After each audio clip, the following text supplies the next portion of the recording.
అందరికీ నమస్కారం. నేను మీ బాలాచారి. కొత్తగా పెళ్ళైన దంపతులు శ్రావణ మాసంలోని వారి అత్తవారిళ్ళకి ఎప్పుడు వెళ్ళాలో చెప్తాను, తెలుసుకోండి.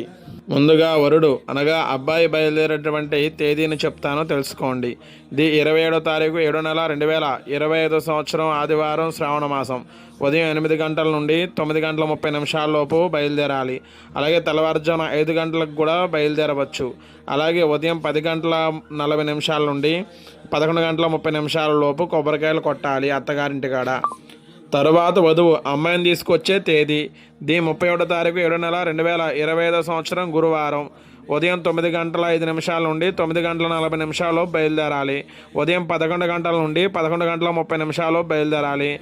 సాయంత్రం 4 గంటల నుంచి 5 గంటల లోపు కూడా బయలుదేరితే మంచిది. ఈ సమయాల్లో కొత్తగా పెళ్ళైనటువంటి ఆడవాళ్ళు వారి అత్తవారింటికి వెళ్ళి వరలక్ష్మి వ్రతం నోచుకొనొచ్చు. అంతా మంచి జరుగును. దేవి అనుగ్రహ కటాక్ష ప్రాప్తిరస్తు. తథాస్తు.